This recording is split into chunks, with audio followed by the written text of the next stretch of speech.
everyone, and welcome to today's Seed World Strategy webinar. My name is Alex Martin, and I serve as the editor of Seed World magazine, and today I'm happy to be your host. Today we are diving all into the world of sustainability, and I know you have probably all heard about sustainability all the time now. It is quite the big buzzword in our industry. But today we're going to be tackling the idea of whether or not you can defend your own sustainability practices, so that way you can answer the question, are you sustainable enough? Now, the USDA ERS reports that the US agriculture itself emitted an estimate of 698 million metric tons of carbon dioxide equivalent in 2018. With 12.3% of carbon dioxide, 36.2% as methane gas, and 51.4% as nitrous oxide. It's becoming increasingly important for businesses to discuss and take steps to improve that greenhouse gas initiative. But in the world of seed production, what should you be doing and what should you be coaching your customers to do? That is a big question hanging in the air. So today in our webinar, we're going to address three main points. What sustainability steps to take at your company, how to coach your customers, and how to implement and get started getting sustainable. And just so you know, we will be live tweeting during today's webinar. So if you'd like to join our conversation, please use the hashtag SWStrategyWebinar to connect with us. We'd also like to let you know that today's webinar is being recorded and it's going to be made available at seedworld.com following the proceedings within the next week. And also, since this is a panel, we would really like to encourage everyone to ask questions if you have them. So whenever that pops up, please go ahead and ask it, and I'll be sure to filter those to our panelists during our discussion. Now, with that, I am going to bring in today's speakers, and I'd like to present our two panelists. We are hosting Brian Perry, who is U.S. Head of Seeds and Traits for BASF, and Kristen Richards, who is Director of R&D Formulation and Production for FB Sciences. I'd like to say thank you both for joining me. And before we dive into some questions, I'm going to go ahead and stop our slide presentation. Before we dive into some questions, I'd like both of you to give us a very brief introduction of yourselves. So Brian, I'm going to start with you. Kick us off, introduce yourself, introduce BASF, and take us away. Yeah, thank you very much. Well, appreciate the opportunity. My name is Brian Perry, and as you already highlighted, I'm the head of our U.S. Seeds and Traits business. I've been with BASF for actually 25 years now. I just celebrated my 25th year last week, and I have no clue where the time has gone. But originally grew up on a farm in the Midwest. Missouri is my home originally. I'm the fifth generation of my family that's been involved in agriculture. Went to school at University of Missouri, where I focused in ag economics. I've had various roles from sales to marketing to global marketing, and now in the seeds and traits role. So really glad to be here, and looking forward to learning a little bit from Kristen as well as sharing from my perspective. Perfect. Thank you. And Kristen, we'll let you take it away too. Tell us about yourself. Tell us about FB Sciences, anything we need to know before we get started. Thank you for having me. My name is Kristen Richards. I have been with FB Sciences for 10 years. I currently am Director of Research and Development, focusing on formulations and production. But through my 10 years of time here, I have had a number of different roles in various capacities, and I've worked in the field as well as worked extensively in our production facilities. So that's really helped me balance out my position today. Actually, I used to work for BASF before I came to work for FB Sciences, but that was a lifetime ago, it seems like. So I'm really excited to be here. I love working in agriculture. My family, my grandparents, they were in the orange grove industry, and so I never expected myself to end up in this, but I, out of lucky coincidence, ended up here, and I couldn't be happier. FB Sciences is a smaller company. Some might not have heard of us, but we are global leaders in natural, renewable, sustainable biosolutions, everything from biostimulants to biopesticides. And it's really the foundation of our crop protection as well as our crop management platform. So we offer comprehensive crop solutions, including nutritional seed treatments. Perfect. Thank you so much to both of you. Now that we've gotten those introductions out of the way, let's go ahead and dive into some questions because that's why we're here today. And again, just a reminder to the audience, if you have any questions for Brian or Kristen, please let us know and I'll make sure to direct those questions to them. Brian, we're starting off with you. Now, I know you are relatively new to your role of seeds and traits as of January 1, but you've been working, as you mentioned, with BASF for almost 25 years now. How have you seen sustainability grow and change as you've been working with BASF? Yeah, that's a great question. And if I think about it, I can think about how it's changed for the whole industry and of course how it's changed for BASF. So if I go back maybe 10, 15 years ago, sustainability was a buzzword that everybody was really starting to use, right? Is it sustainable? Can it have longevity, staying power? And then you could ask people, what's your definition of sustainability, right? And everybody would have a little different definition. How I've seen it evolve is at BASF, and even I'd say in the industry, it's really becoming something we live. And there's so many different ways you could define sustainability, right? If I connect back to the family farm, I could think about, wow, fifth generation, I hope to pass it on to the sixth generation. So what are the practices that we're going to do to ensure that we can continue to farm, till the land, keep soil in place, ensure that we've got the right, solutions that can continue to grow good crops, manage pests, right? So there's so many different ways you can take it. At BASF, we really try to define sustainability as finding the right balance between the challenges that we're facing today from a society standpoint, as well as helping growers produce more crops, right? So there's a little bit of a push and pull going on when we think about climate change. You think about the crisis going on right now overseas. I've had people ask me questions, well, how will that impact sustainability efforts where all of a sudden we see a demand to produce a lot more food because of places that aren't able to export?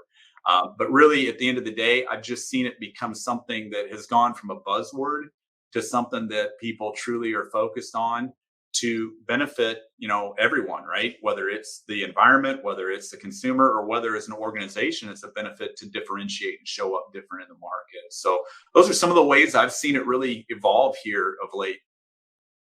Yeah, no, I think you're completely right. It's even evolved to the point, I know I mentioned it in my intro, but seeing it talked politically, I know is probably encouraging for the agriculture sector that is looking to kind of already better and work on their sustainability goals. Now, Kristen, I know for FB Sciences, one of your key things that you put on your website that you talk about often is sustainability. And you try to ensure that it's in all of your products as well. So I wanted to just ask you, what does sustainability mean to you and for your role as director of R&D and formulation and production? So much as Brian has commented, sustainability is that, we want to not compromise future generations or the ecosystem. We also want to protect the industry of farmers and make sure that it's equitable for them and in a manner that is profitable for them, because it's an unsustainable business if it's not profitable. And so that is where we work off as our basis. But we also believe in a two-pronged approach. We believe that not only do we need to help mitigate climate change, but we also need to further that in the right direction. So we're looking to build products that can help with regeneration as well.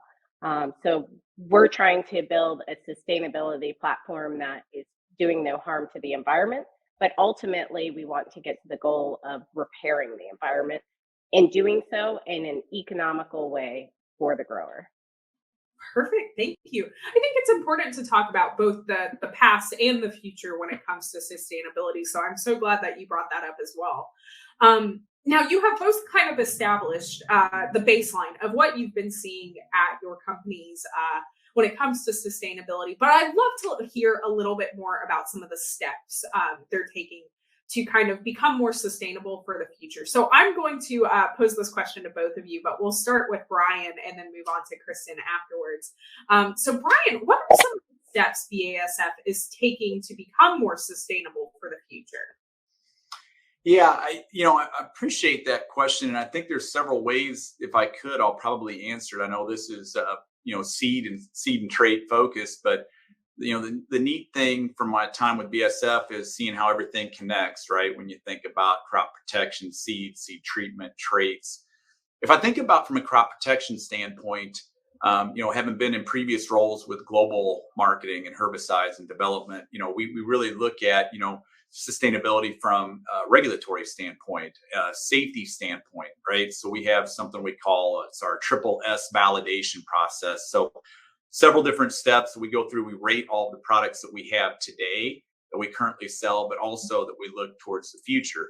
And based off of all these different criteria around environment, pest, worker safety, there's so many different things that go into it. We look at that, and we just really, I'd say about 5 years ago, fully moved all of our products to this validation process. And as a result, we have spots globally where we've exited some brands because they didn't fit the criteria of what we wanted to uphold strong standards. We're investing in smart spraying technology. You probably have heard about that some from John Deere. BASF has a collaboration with Bosch. It's called BASF and Bosch Smart Spraying Solutions. You'll hear more about that soon, but you think about ways that you could be more targeted, more precise with applications that could help, control pests, minimize, herbicide usage. There's just so many ways that you could see the benefits for that. Kristen talked about biological crop protection solutions. That's an area of focus for us as well. And then, at the end of the day, a lot of it is what we're doing right here, right now. It's education. How do you get out and help educate, inform on good best practices to help, ensure viability of traits, the seeds, the chemistries we're using. Mother Nature has been trying to keep the earth green and bugs and critters living longer than we've been trying to manage them for, growing better crops. So if you don't have a good plan in place, eventually, she's going to win out. So we think education plays a big part in that. And then, one last little plug I may put in, and it's something new that BASF just opened this year, and it probably connects to your first question on how we've changed. But we just opened up it's our innovation BASF Center for Sustainable Agriculture. So, anybody on the webinar, you can go, just probably the easiest is to go check out BASF.com, or you could look up, BASF Center for Sustainable Agriculture if you Google it. But you go there, and it's a site that we've made open to the public by reservation. So, folks can come in and learn more about sustainable practices in agriculture. Just trying to do our part to help educate. So there's a lot of different ways you can take it, but it is really fun whenever you see so many different directions it can go, whether it's seeds and traits or crop protection. Yeah, I think you're completely right about that. And I feel like every company has a different idea of what they'd like to do in order to help make our world more sustainable as well. So that opens the door really well to hear a little bit more from Kristen about what FB Sciences is taking in their steps to make the world more sustainable for the future. So take it away, Kristen. Well, sustainability is at our core. Our technologies are based in sustainable principles. So not only is our production not harmful to the environment, but we can actually help with some regeneration when applied properly in crop programs. And we want to offer different tools to growers. And so we do that with our technology, but we're also working with other companies to come up with solutions that are beyond just FB Sciences. And so we compare and partner with other companies and work with them to help their products become more sustainable, as well as incorporate their technologies into ours. So we are always actively looking for other sustainable technologies to have that synergistic blend in our products, and really deliver powerful tools for our growers, our dealers and our growers. And so that is a huge drive of what we do. But beyond that, we are looking at, we're building new infrastructure and new production sites, and we're incorporating using only green energy to make our products in those new production sites. And so that's a really exciting venture that we have going on. We're expanding our lab. We're here in Norfolk, Virginia, and we are expanding our lab. And as part of that expansion process, we're putting in green hoods. We're using energy saving methods that will reduce our energy costs by 70% by incorporating these various things. So we're not looking at it just for what we can provide growers, but what else can we do as a company to reduce our footprint as well. No, that's fantastic. And I did not even think to ask either of y'all about partnerships. And I'm sure both companies are working pretty hard, because I think that is one thing that comes with sustainability, is that global agriculture, not just the seed industry, is working on doing it together. And so partnerships are a big part of that. But Kristen, you brought up a good point, which is talking a little bit more about products and making a sustainable product. So I know you kind of work on different seed treatment R&D, and this is something that's probably, I'm sure, near and dear to your heart. So when you're working through the R&D, how do you ensure sustainability is kind of top of mind? I mean, you talked a little bit about how you're working with greener energy and things like that, but how do you make sure that while you're developing products, it's top of mind? So like I said, we always start with our core technologies. So we have our biostimulant or biopesticide, depending on what kind of product we're building, we'll pull from those. Then we look to always incorporate other technologies that are also sustainable to develop, to add that synergistic effect for it. You can have the amplifying effect where you put two products together and get something that's greater than the sum of its parts if you put it in the right ratios.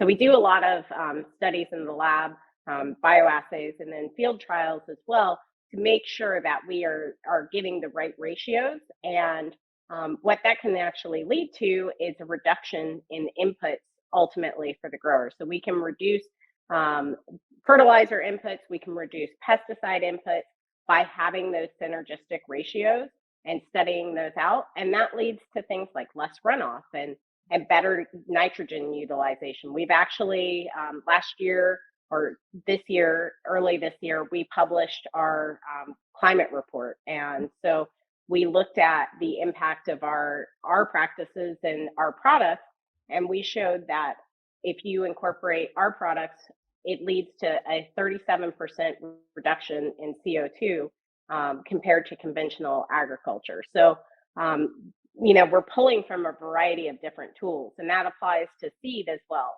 So we really want to focus on getting those right ratios between technologies and then looking at reducing other inputs. We also choose to use more natural components. So we're looking at biopesticides rather than synthetic pesticides.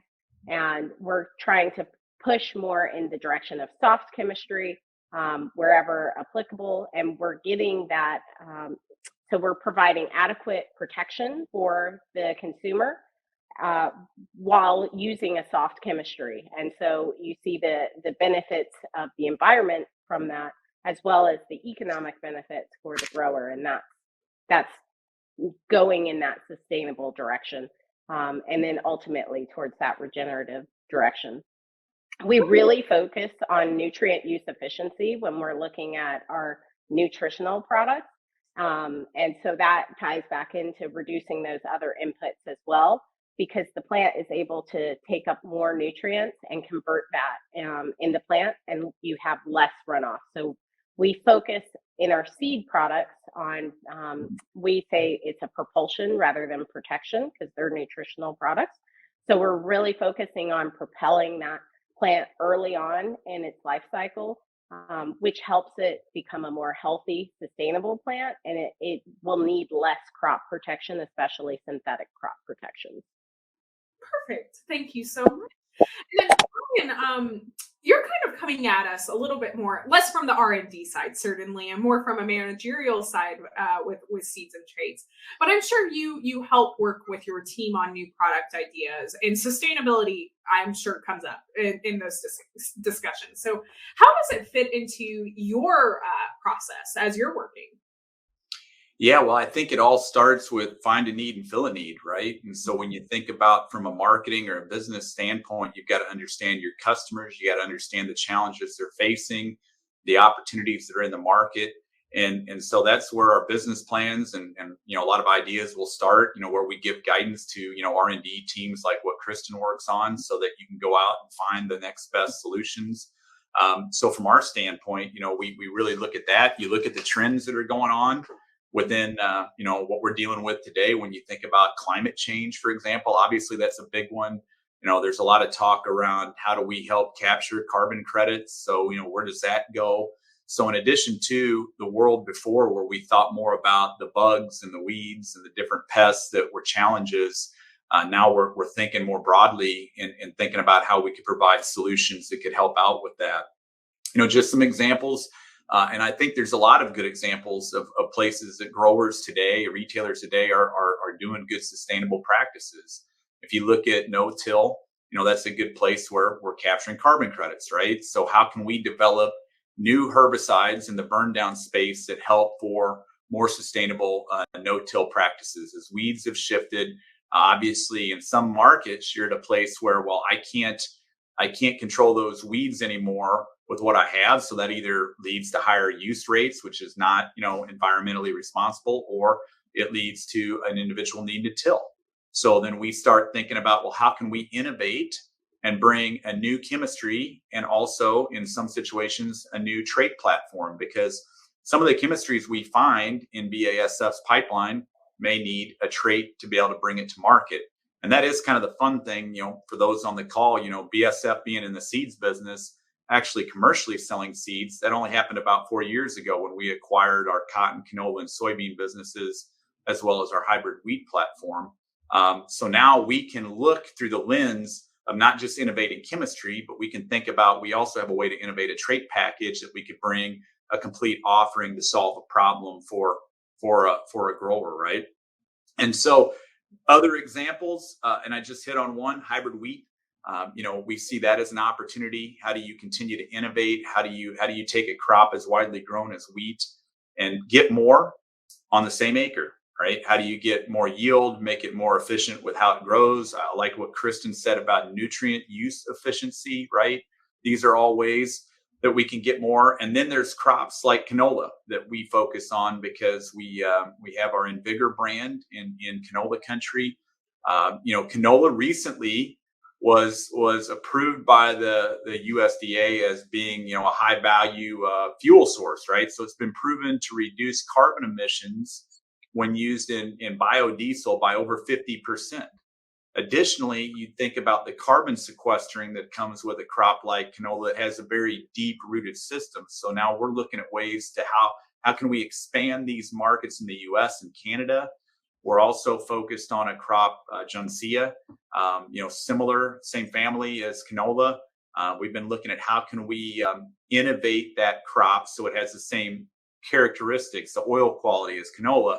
And you're like, well, why would you do that? Well, because Juncea can grow in warmer markets, canola can't. So can we take that further south into the US, into other markets? And so the reason why I'm sharing all this, it does tie back to that is a direct output of trends that we're seeing in the market, where we can think about sustainability practices that we feel we have solutions that could help add value for the environment, add value for our growers, for our channel partners. And so we're directly, using that to focus and look at ways to bring new solutions to the seeds market. Perfect. Thank you so much, Brian. And now I did get in an audience question. It's pretty similar to one of the questions I was planning on asking next. So I'm going to try to filter this in now. But This came in, Brian, while you were speaking, so I'm not sure if this is something you can answer, but Kristen, obviously you are welcome to jump in. You talked a little bit more about climate change, and that is a bear of its own without even adding sustainability into it. But this audience member wants to know how will sustainability look in the future in terms of climate change as climate change changes and develops as well. Are we able as companies to look at climate change patterns and adjust as needed? Like I said, Brian, this was asked during your question, so I'll direct it to you first. But Kristen, I'm sure might have an opinion on it as well. Yeah, no, I mean, I'll do my best to answer it. I mean, it is a big topic, right? And I think it's becoming harder to find people that disagree with climate change, right? But with that being said, the pace at which it changes, TBD. But how do I think, from an ag perspective, I see some realistic scenarios playing out. I mean, I think definitely the shift to alternative fuel sources is only going to continue to grow, especially with what we see going on right now overseas.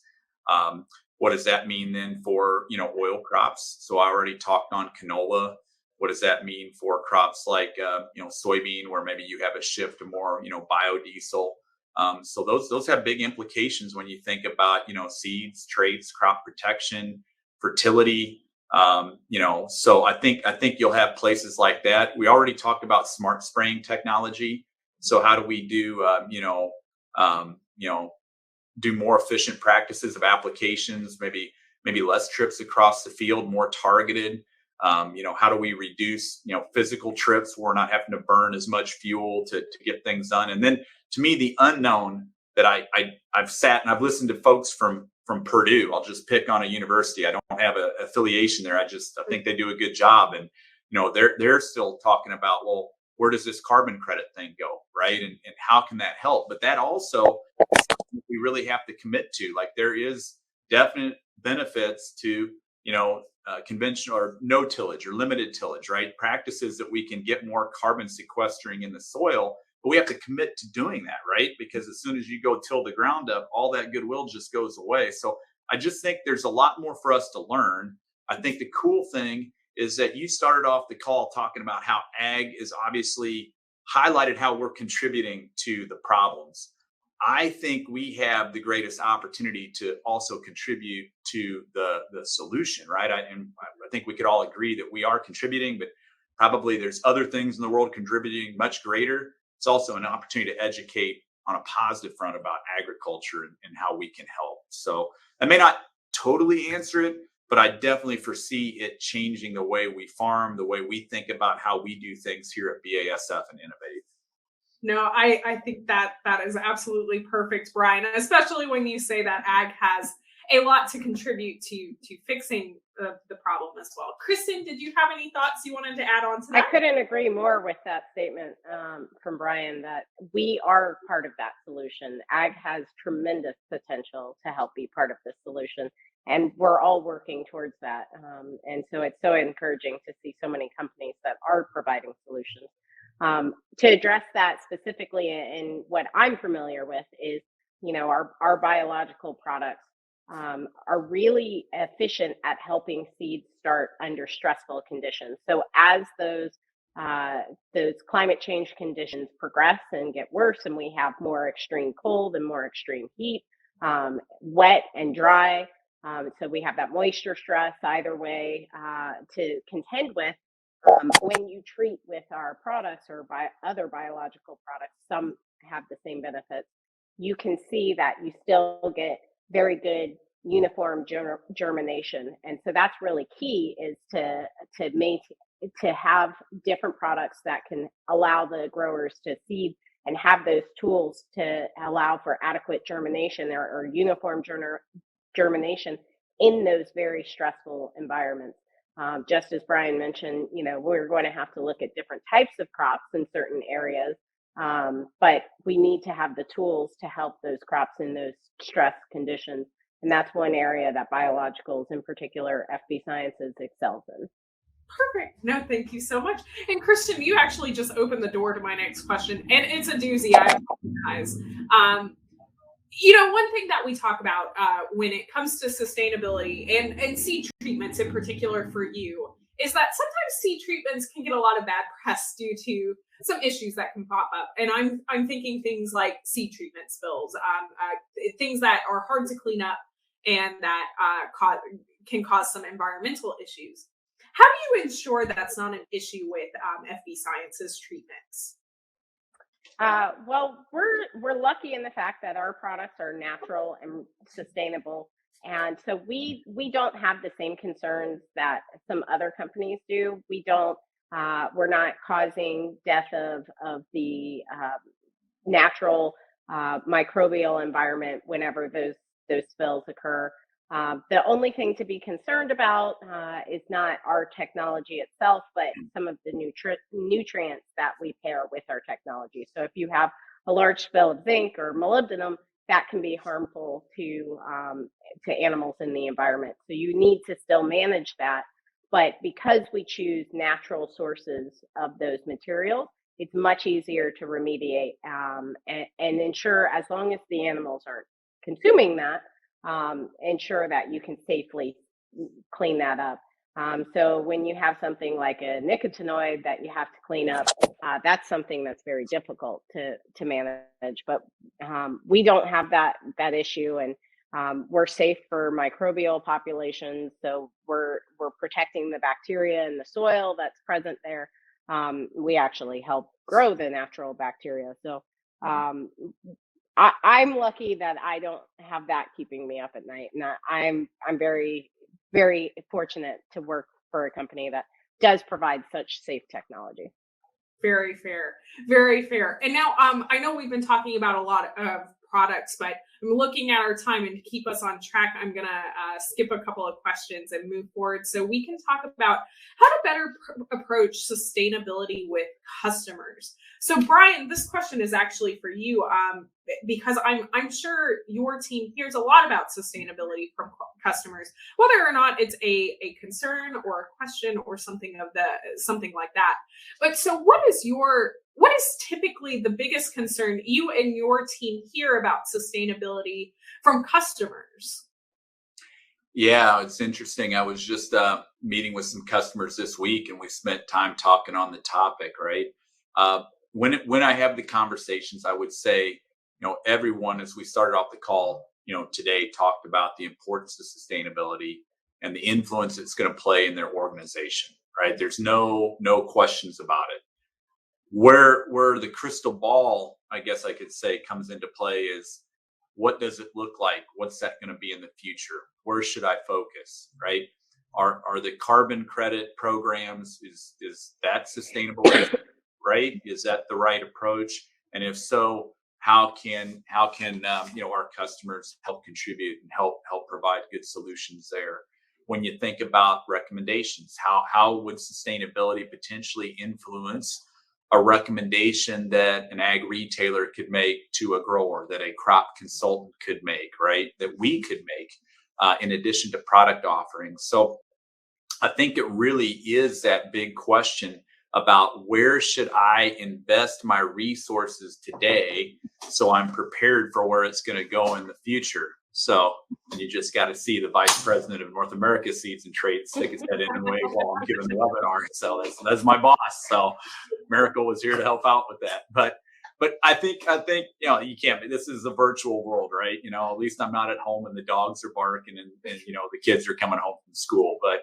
But no, I think that's the biggest question. It's, where should I be focusing my efforts today so I'm prepared for where it's going to go in the future? And I'll be frank, whenever I sit in these rooms and have these conversations, I like to be a sponge, because I have similar questions. We have ideas. We have areas we're focusing in that I've already highlighted on technologies, focus areas. But it is a great question on, what could it mean even in the regulatory space? What products get approved? What don't? There's just so many different ways it could go that it really is intriguing. And I do want to go back to something Kristen said that I fully agree with. At the end of the day, folks that have the best partnerships, right? are going to be the ones that really thrive in this environment. Thinking you can do this on your own, I don't, that's not the approach we're taking. We're also looking for finding different ways to partner, to collaborate with customers, with other folks in the industry, right? I think it's going to take a collective approach. Perfect. Thank you so much, Brian. And Kristen, I'm not sure if you work as directly with customers, but I'd love to hear your opinion on the same question to see what FB Science hears is the biggest concern and or question about sustainability from customers. I don't work as directly as Brian might with customers, so I do talk with customers, but I would say that really incorporating a sustainability plan and our products as part of that, how is that going to impact my bottom line? And so we really focus on return of investment for our growers. And so we want to make sure that whatever product we bring out is sustainable, but we also need to make sure that it's returning that investment. So that overcomes any cost, whether it's additional cost or even the same cost. There's often that perception that something that's sustainable might not be as efficacious. And so we deliver just as efficacious, if not more, in certain products. But we really need to make sure that that return on investment is there for the grower. And so they're recuperating and thriving with that investment that they're making in our technologies or our partners' technologies. And so that's the big focus that we like to show in our field trials and when we show our data. And we look at various metrics to achieve that. So not only are we looking at yield, but we look at quality traits and speed to market. So, in strawberries, for example, it's very important to be early in the season. Same with cherries. So how can we be part of the solution to providing that return on investment that they are making in sustainable technologies? Right. And I think that's you brought up a big, I think, point that I'm sure Brian considers as well, is that making sure customers, our growers, have a good return on investment is just as important when considering sustainability. So my next question, Brian, again, this question is for you. Can you talk to me about how customers should start forming sustainability plans on their operations? I know you mentioned that you like to be kind of a sponge and absorb all of the questions and concerns they have about sustainability, but is there any maybe coaching or education BASF does to kind of help customers form those plans to become more sustainable? Yeah, well, I would start by saying, my advice, and then I'll answer your BSF question in a second. First of all, I like to live by the adage, plan your work and then work your plan, right? So each individual business, each individual, farmer, they have individual needs, know your operation.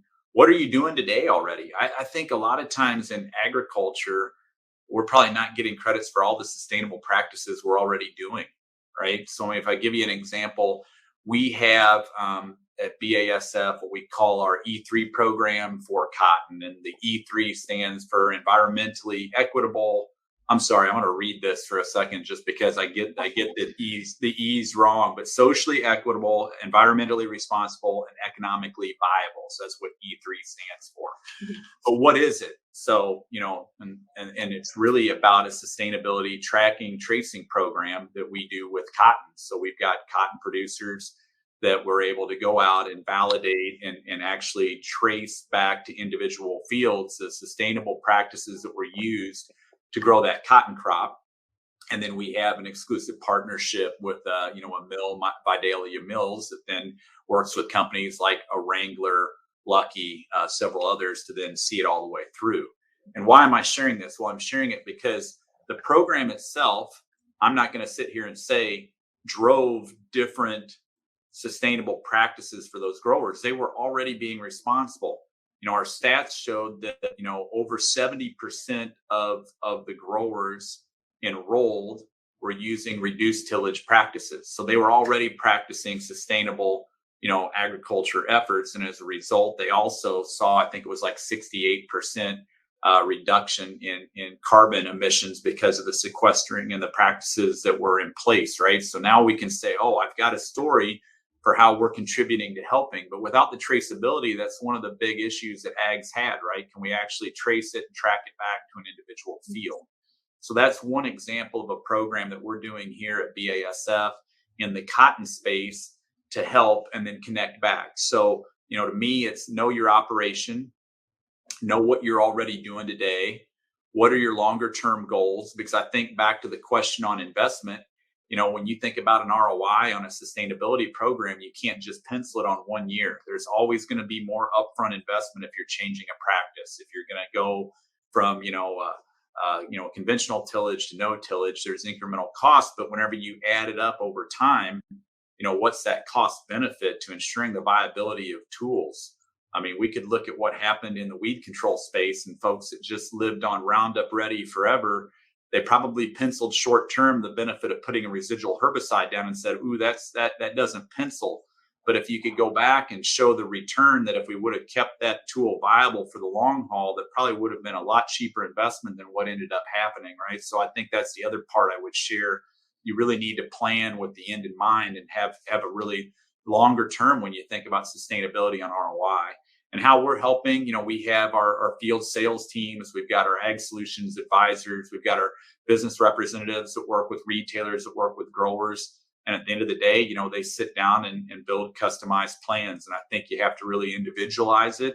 You can't broad brush it. It's hard for us to have a broad approach. You really got to understand the individual operations needs to build out their best, sustainability plans possible. Perfect. Thank you so much, Brian. Now I'm looking at our time and we have about 4 minutes left. And I had a couple of questions left, but I think I'm going to whittle it down to one that I'll like to direct to both of you, which is to kind of answer what I think is the most important part of today's webinar, which is, I'll start with you, Kristen, and then we'll move on to Brian. But when it comes down to it, what would you both say is the most important part of implementing a sustainability plan? What should companies be aware of? What do growers need to be aware of? What do you think is important? Kristen, I'll let you take it away. In my opinion, I would say getting started. You don't need the perfect plan. Get an 80% there and start your plan. The sooner you start your plan, the sooner you're going to see benefits. Our products are easy to incorporate into current practices, so you can start with those light lifts early on. Start choosing things that are already something that you can trade out in your current practice, and then build from there. And so you can refine your plan as you go on, but you need to just get started and start seeing some of those benefits. Perfect. Thank you so much. And Brian, I'll let you answer the question as well. Yeah, no, I think Kristen said it well. Just get started. I just kind of maybe answered it a little bit before. I think it goes back to just build your own plan. Do a good assessment of where you're at today. How does sustainability help your organization? Every company has their vision, their mission, who they want to be. How does that fit in? And then celebrate your successes, right? So if you're trying to drive bigger change within your organization, you need to celebrate the little wins along the way to show how you are contributing, how you've already contributed. But also to Kristen's point, when you start putting that plan into place and you're seeing the wins and the benefits from it, celebrate it in your communities, within your organization, and then it starts to get a good momentum, right? It becomes that positive culture that you're wanting to drive. So those would be some of my recommendations. Perfect. Thank you both. Now, I think that is about all the time we have today. I'd love to squeak in another question, but I think that would set us over the amount of time we had. So I'd like to give a big thank you to both Brian and Kristen for joining us. I definitely learned a lot today that I didn't know about sustainability, and I hope you all did as well. So a big thank you to everyone who joined us today and for your questions and for participating. And we hope you found something of value that you can take back to the dinner table and tell your spouse or your kids or your family tonight. Again, just so you know, a recording of this webinar is going to be made available later this week, at seedworld.com. So if you missed any point of this, or you just want to go back and review use some of the information that we talked about today, you will have the opportunity to do so. And thanks again. We hope you all have a wonderful day. This is Alex Martin of Seed World signing off. Thanks, everyone. Bye-bye.